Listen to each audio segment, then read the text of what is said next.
Gate क्या है? Gate क्या है, ठीक है। कब लगाओगे? सरसों के सीज़न में। हमारे यहाँ पर हरियाणा में एक सीज़न है, सरसों के सीज़न में इसको लगा देंगे। जैसे मान लो कि सुबह लगाया, ये एक कॉलोनी का लगाया, ऐसे एक कॉलोनी के 10 लगा दिए, ये 100 से 100 रुपये में एक आती है।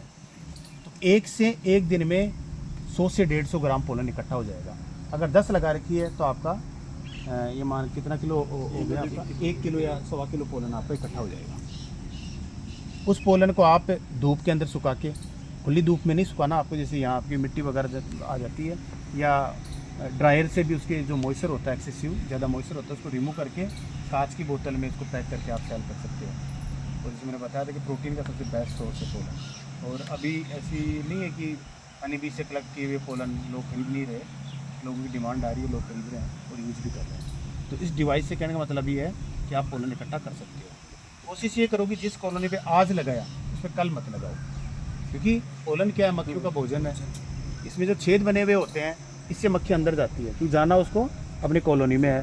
तो जैसे वो कोशिश करेगी, पोलन कहाँ पे लगा हुआ है, जैसे मक्खी के 3 पैर टांग है, तो जो पीछे वाली जो टांग है उसके लास्ट में जाके पोलन की 2 गांठ लगी हुई होती है, जिसको हम कॉर्बिकुलर पोलन बोलते हैं। तो एंटर करेगी तो वो गांठ यहाँ पे टच होगी, वो पोलन झड़ के इस ट्रे में आ जाएगा। ये ट्रे लगी हुई है, ये इसके नीचे, ठीक है। इस ट्रे से हम पोलन को कलेक्ट कर लेंगे। इस डिवाइस का पर्पज़ ये है। ये तो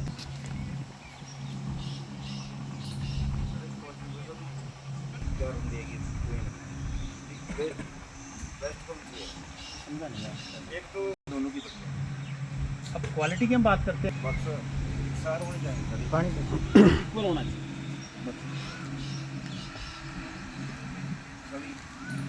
हाँ, पहला बक्सा हमने खोला था ना, ये क्वीन नहीं है। और वो जो लड़का आएगा उसमें देखा था आपने, इसमें क्वीन अभी मर्ज हुई है और 2 सेल क्वीन बनी हुए हैं, क्वीन सेल। तो उस क्वीन सेल को निकाल के हम इस बक्से में देते हैं बाहर निकलने के बाद। और उसको जैसे मान लो अभी 8 दिन में बाहर निकल जाती है, 8 से 10 दिन में। तो अभी क्या करेंगे, इसके ऊपर एक क्वीन सेल प्रोटेक्टर आता है, वो लगा देंगे ताकि मक्खियाँ इसको लगाते काटे नहीं, प्रोटेक्ट करने के लिए। जैसे ही क्वीन मर्ज हो जाएगी हम उसको रिलीज़ कर देंगे। फिर वो अपना 4-5 दिन में मीटिंग करके और फिर अंडे देना स्टार्ट कर देंगे। जब आएंगे तो हाँ, कोई बात नहीं, आएगा उसको, इनका नंबर ले लेना, बुला लेना इनको।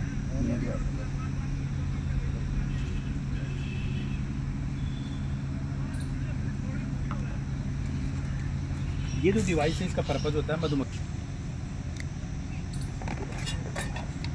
कर लेंगे ऐसे। जैसे अभी ये जो और कुछ चीज़ लगी हुई है, स्क्रैप हो रही है, इस तरीके से स्क्रैप करके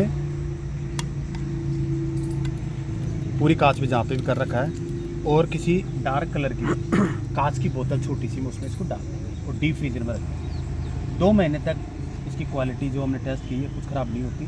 इसी बीच में हमारे को किसी को इसको सेल करना है, क्योंकि हम तो यूज़ करेंगे नहीं। आपने किसी से मान लो बात कर रखी है, जी मैं बी निकालूंगा, इतनी तारीख को आ जाना, उसको आप दे देना वेट करके कि 4 ग्राम है तो 4 ग्राम के आपके पैसे वो दे जाएगा, इसको ले जाएगा। मैंने आपकी इसकी यूटिलिटी बताई दी भाई, इसकी अर्थराइटिस पेशेंट है, एंटी कैंसर प्रॉपर्टी है, क्योंकि इसके अंदर मेलेटिन होता है कंपोनेंट, उसके कारण इसकी मार्केट में वैल्यू ज़्यादा है। बाहर के देशों में तो इसके ऊपर इतना काम हो रहा है कि जैसे हमारी भी क्या है कि जैसे मैं जिस स्कीम में काम कर रहा हूँ वो एक्रिप हनी बी पोलिनेटर्स है, जो 1987 से अपने यहाँ पे चल रही है। तो हमारा एक सेंटर है वेल्लानी केरला के अंदर है, वहाँ पे अभी ICMR के साथ वो बात कर रहे हैं काम करने की, ह्यूमन टेस्ट। हो सकता है कि आने वाले टाइम में अगर इसके अच्छे रिजल्ट्स आते हैं तो हमारे बी कीपर को अगर ऐसी चीज़ें मान लो सेल होगी तो अच्छा प्राइस मिलेगा। टेम्परेचर का कोई रोड़ा नहीं, बताया ना, डीप फ्रीजर माइनस में होता है उसमें। लेकिन उससे जो सीसी है आपकी कांच की, उसको एयर टाइट करके आपको उसका ढक्कन है उसको भी कहीं को सील करके है ना फिर रखना होगा, मॉइस्चर नहीं जाना चाहिए उसके अंदर बिल्कुल। लेकिन और जितना हो सके जल्दी, महीना 1.5 महीना अप टू 2 महीने तक उसको आपको सेल करना होगा। डिवाइस रखना कहाँ होगा? हाँ, रखने की ये बात आपने अच्छी बताई कि जैसे हमने बक्सा ओपन किया था, 10 फ्रेम आपको दिखाई दे रही थी, उसके ऊपर रखना है इसको। और उसी के ऊपर सेम बक्सा सुपर जो मैंने बोला था उस तरह का खाली बक्सा ऊपर रखे, ऊपर टॉप कवर लगा, जो डबल जिस तरह डबल लगाना ज़रूरी है। क्योंकि उसमें क्या होगा, जैसे आपने एंट्रेंस गेट पे भी लगा सकते हैं, तो उसमें वाला आंधी आ गई, धूल मिट्टी है या दूसरी चीज़ें से मिक्स हो जाती है, तो वो दिक्कत इसमें नहीं आती। ये इंस्ट्रूमेंट का क्या अभी आप अभी आए हो तो बचता है कि 1 घंटे तक ये चलता है। 1 घंटे बाद ऑटोमेटिक बंद हो जाएगा। आप आराम से इसको निकाल के किसी बंद कमरे में साफ़ सुथरा हो वहाँ ले जाके इसका जैसे मैंने बताया उसे कलेक्शन कर सकते हो। अब आपको मान लो कि इस बक्से में आज लगाया तो कोशिश करो कि कल दूसरे बक्से में लगाओ। लगाना उसमें है जो स्ट्रॉन्ग हो, जिसमें वर्कर बीज कमेरी बीज ज़्यादा हो, क्योंकि स्टिंग जो होता है डंक वो कमेरी के ही होता है जो काम करता है। ड्रोन के डंक नहीं होता है, नर के नहीं होता। हाँ बक्से के फ्रेम के ऊपर ढक्कन, बक्से के ऊपर दूसरा बक्सा रखेंगे ना, उसके ऊपर ढक्कन लगाएंगे। यार आप समझ नहीं रख देंगे, ठीक है। अब ढक्कन नहीं लगाएंगे इसके, उसके ऊपर एक बक्सा और रखेंगे सुपर, उसके ऊपर ढक्कन लगाएंगे। छत्ते लगाएंगे नहीं ना ना। तो उसमें फिर एंट्री कहाँ से होगी? उसमें एंट्री तो नीचे से दीजिए। मक्खियाँ तो आने जाने की एंट्री तो नीचे है ना मक्खियों की। तो फिर ऊपर किस लेंगे? अच्छा ऊपर घूमते रहेंगे। अब मैं ये कह रहा हूँ कि जब ऊपर हम छत्ते नहीं दे रहे तो मक्खियाँ कहाँ से आएंगी? सबसे बेस्ट प्रोडक्शन प्राप्त हुआ है। जितनी मक्खियों की संख्या ज़्यादा होगी उतना बी वेनम ज़्यादा मिलेगा आपको। अब आप 4 फ्रेम पे लगा दिया यार, मेरे को फ़ोन करोगे जी वो बी वेनम तो आया नहीं, कहाँ से आएगा? ज़रूरी नहीं सारी मक्खी स्टिंग करती है। 2000-3000 मक्खियाँ स्टिंग करती है जो जिसमें एग्रेसिवनेस होता है, जो इसके टच में आती है जाती है। फोरेजर भी बोलते हैं फूलों पे काम करने के लिए, लेकिन जो मक्खी फोरेजर भी जो मैंने बोला काम करने वाली बी वही यहाँ पे स्टिंग करेगी काम करना। अब बताओ आप क्या कह रहे थे? इसकी मोम हो गई, इसका मधुगोंद हो गया, परपोलिस जिसको बोलते हैं, उन पे हम कैसे काम कर सकते हैं, क्योंकि चीज़ें हमारे पास सारी है। बस 2 चीज़ करना और उसका मार्केट से लिंक करना, वो आपका काम है। हम बता देंगे कि आपका चीज़ें कहाँ से है। अब कच्चे शहद में आपको पता है जो उसमें जो मेडिसिन गुण होते हैं शहद के, जो तत्व होते हैं, नमी की मात्रा ज़्यादा मिलेगी आपको। अगर नमी ज़्यादा है तो मान लो कि शहद की ताज़ी चीज़ें तो खराब हो जाती है, सेल्फ लाइफ कम हो जाती है। आप कहीं भी टेस्ट कराओगे तो उसी में हर तत्व बराबर मात्रा में होता है, जिसमें नमी की मात्रा 18 से 20% नमी सबसे इम्पोर्टेंट है शहद के अंदर। आपको पता है पानी की वजह से हर चीज़ फर्मेंटेड होती है, ख़राब होती है। तो नमी आपको जो सिल्ड नहीं होगा उसमें 18 से 20 के आसपास ही होती है। फिर प्रोसेस करने का तरीका होता है कि कैसे आपने निकाला। अब आजकल क्या होता है कि जब हम टेस्ट करवाते हैं तो कई चीज़ें से आप लोहे की चीज़ें, लोहे के ट्रे काम ले रहे हो, लोहे का नहीं रखते तो कुछ चीज़ें करो कि छोटा ले लो, लेकिन स्टील के आपको बर्तन काम मिलेगा। चाहे ट्रे हो, कांच की बोतल में पैक करो, लंबे टाइम तक चलेगा, ख़राब नहीं होगा।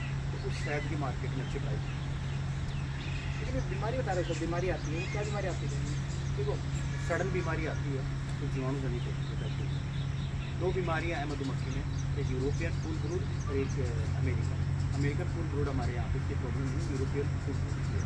उसमें क्या होता है, जो बच्चा होता है लार्वा, वो लार्वा अगली स्टेज में नहीं जा पाता, वो लार्वा स्टेज में सड़ जाता है, ठीक है। लेकिन इसके बचने का तरीका यही है कि आप जब ये काम स्टार्ट करना करो तो हर एक कॉलोनी को, हर एक फ्रेम को अच्छी तरह से आपको चेक करना है।